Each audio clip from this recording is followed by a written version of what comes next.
At the bottom of the airport, a woman behind the counter says your card was declined. She says it without looking up. There is a line behind you. $47 short on a checked bag. You step aside to repack in front of strangers. Socks, a charger, a pair of shoes. You decide you don't need this trip. At the top of the same airport, a man you will never see is told his car has just pulled onto the tarmac. He does not stop walking. A door opens for him before his hand reaches it. Same terminal, same Tuesday. Two different planets. This is how airports actually work.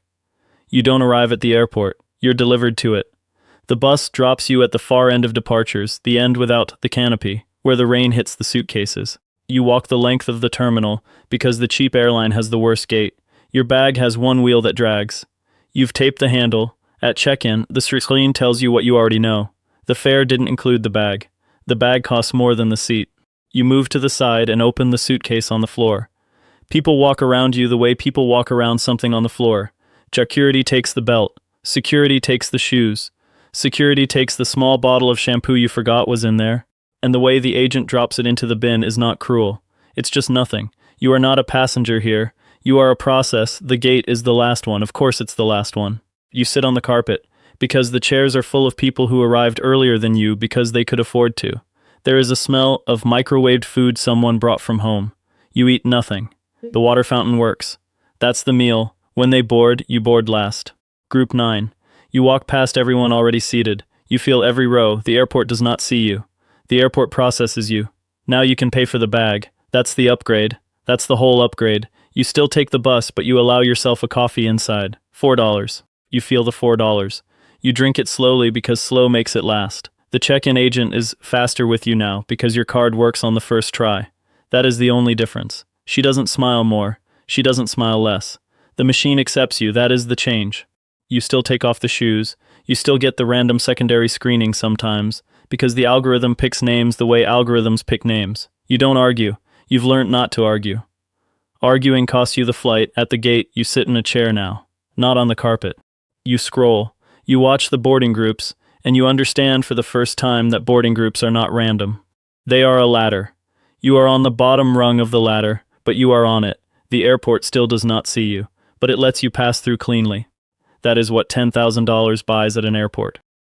Clean passage, nothing more. The airport does not see you. The airport tolerates you.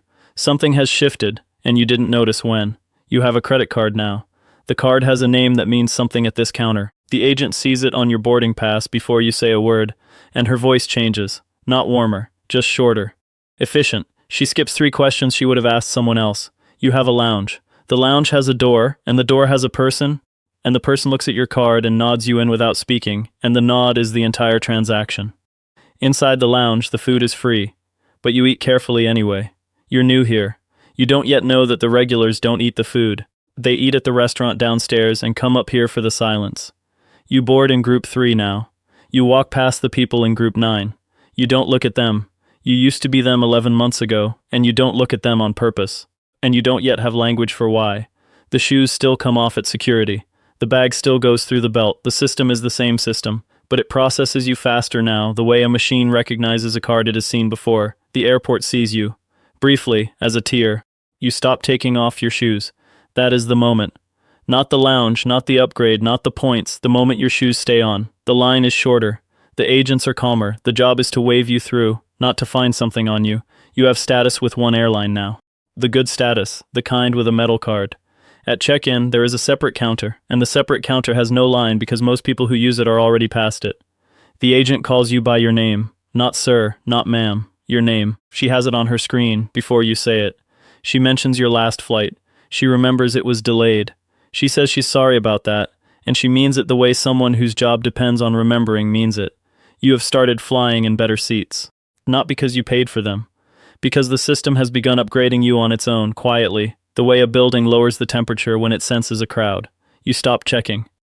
The seat is just better now. You board second. There is a group before yours, and you used to wonder who they were, and now you almost are them. The airport sees you. As a number it wants to keep. There is a door in the wall you never noticed before. It is unmarked. There is no sign. You wouldn't see it unless someone told you it was there. Behind it is a private check-in suite with 3 chairs and a desk, and a woman who has been waiting for you specifically. She has your itinerary, she has your seat, she has already tagged your bag. The whole thing takes 90 seconds. You skip the main security line. You skip the second line too, the one that used to feel like the fast one. There is a third lane now. You did not know there was a third lane. The agent does not ask you to remove anything. He scans your face. He says, "Have a good flight. The bin is for other people." You sit in a different lounge now. The food is real food. There is a shower. There is a quiet room with no screens. The staff know your drink. They know the drink because they wrote it down the last time. And the last time they wrote it down because the system that watches you flagged that you are now worth remembering.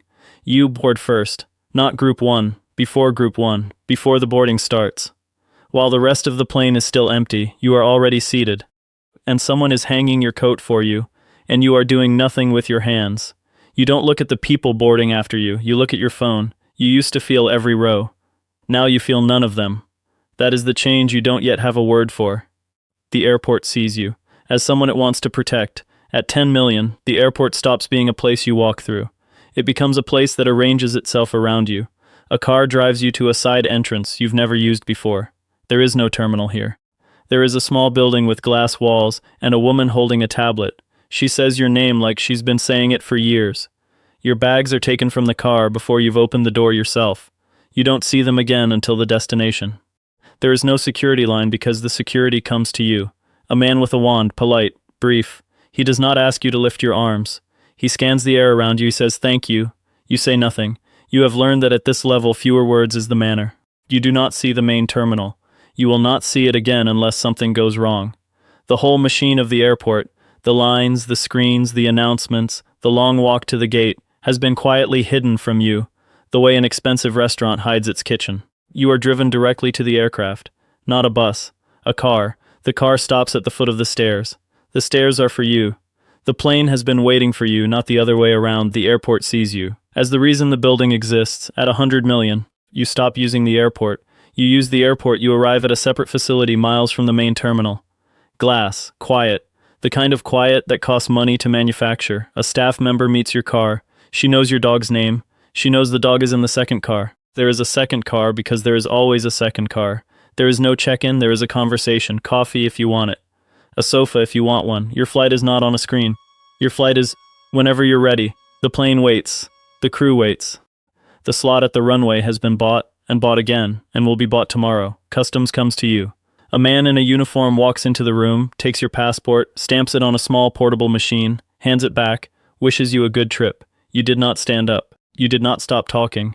The country you are leaving has been processed in the time it takes to finish a sentence. You walk to the plane across a clean stretch of tarmac. There is no jet bridge, there is no line, there is no group, there is the sky, and the stairs, and the inside of an aircraft that smells like a hotel. The airport sees you. As a private client of a public system, at $1 billion, there is no airport at all. The car does not go to a terminal. The car goes to a hangar, and the hangar has your name on nothing. Because at this level, nothing has your name on it. The plane is yours, the crew is yours. The schedule is whatever you said it was this morning, and whatever you change it to this afternoon. You do not check in. There is nothing to check into. You do not see another passenger. There are no other passengers. You do not see another traveler's face for the entire experience of leaving the country, because the country has been moved aside for you, quietly, by people whose job is to make sure you do not notice. The customs officer is already on the plane. He stamps the passport during taxi. He gets off before takeoff. You did not meet him. You will not remember him. You land in a country whose entry requirements you have not read, because they have been handled. A car is waiting on the runway. Your bags are in it. Your dog is in it. The driver knows your hotel. The hotel knows your room. The room has been your room since this morning. Even though you were on a plane this morning, the airport, every airport, has stopped existing for you. You move between cities, the way the rest of the world moves between rooms in a house. The airport sees you as nothing, because at this level, being seen is the failure. Go back to the woman at the bottom. The one repacking her suitcase on the floor while the line behind her grows. She is in the same building as the man whose customs officer comes to him on the plane. She is breathing the same air. She is one terminal away from a door she does not know exists. The airport is not one airport. It is 6 airports, stacked on top of each other, sharing a roof. Most travelers spend their entire lives inside the bottom 2 and assume the rest is a rumor. The bottom 2 are where the lines are, where the shoes come off, where the bag costs more than the seat. The top 4 are where the building bends. The thing nobody tells you about airports is that they are not public spaces. They are sorting machines. Every door, every lane, every lounge, every unmarked corridor is the machine, quietly deciding who is worth slowing down for and who is worth speeding past. And the decision is made before you walk in, by a number on a screen you will never see. The poor wait. The middle pay to skip the wait. The rich are skipped past. The wealthy are protected from the building. The very wealthy don't enter the building. And the billionaires do not know what the building looks like, because it has never been pointed at them.